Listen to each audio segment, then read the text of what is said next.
Hello everyone and welcome to the 8th event of the Orb Games, and this is Archery. Now in Archery there are a lot of targets, but you mainly want to go towards the middle.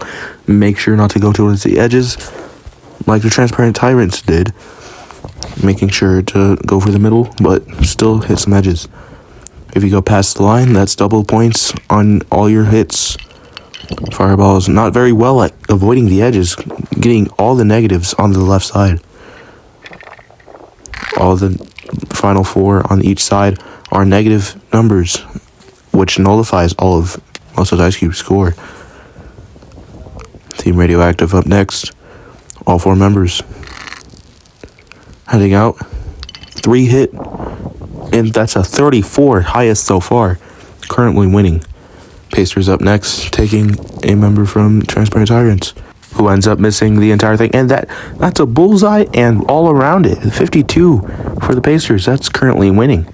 I don't think any team could best that unless all 4 members hit the center. Team Crescendo not doing too good. 2 members missed that. Tappers up next. Season 1 winners, can they do it? No, they swerve off to the side really hard. Now, it is really windy here, so it might not go in favor to many teams. But as you see, the Tappers were going against the wind, and there the Thievers with 12. Not too shabby. Probably top 3. Waves up next. And that's the first half, 20. That really puts them ahead of the Thievers. Ribbon Dancers up next. How do they fare against this wind? Only 2 hitters, but that's still 10. That's still a solid score above most teams. Well, some teams. Team Eukaryotes up next. 3 members hitting. Oh, all 4? No, just barely. 10. That's probably the average. Team Freeze up next. Arctic and Tika going all at it. And wait, hold on. Did one of them just jump over? I think Arctic might have jumped over. Metallic's up next, only prismatic hitting. But that is a good score though.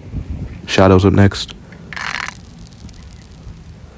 And all 4 members hit, but not very good. It's still a good score though, despite that negative 10. Banana Split's up next. Last 3 teams. And all 4 hit. Only getting a 4 though. Not very powerful in the center.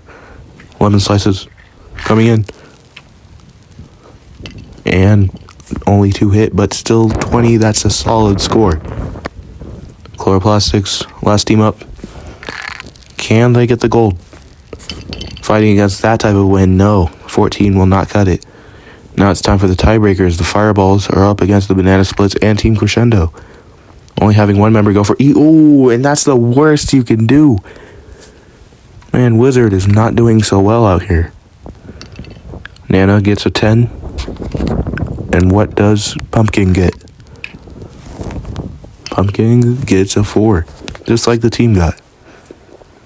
Now it's Ribbon Dancers and Team Eukaryotes tying with their 10s. And Ribbon Dancers get the same 10.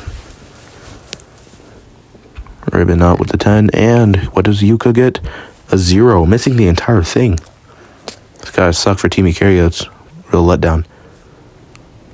Alright, Wave up next. And that's a nice solid 10 right there. Let's see how the Lemon Slices could bounce. That's a 6. Not as good as the 10 for the Waves, so they come out on top there. Now it's Puddle versus Tap. Puddle gets a 10 for the Melted Ice Cubes on that tiebreaker, and Tap for the Tappers.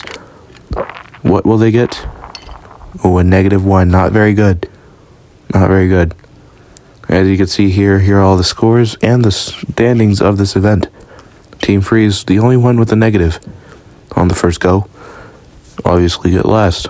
Podium, Team Radioactive, the really good score. Shadows, and the Pacers with that 52. Not even needing Glassy from the Transparent Tyrants.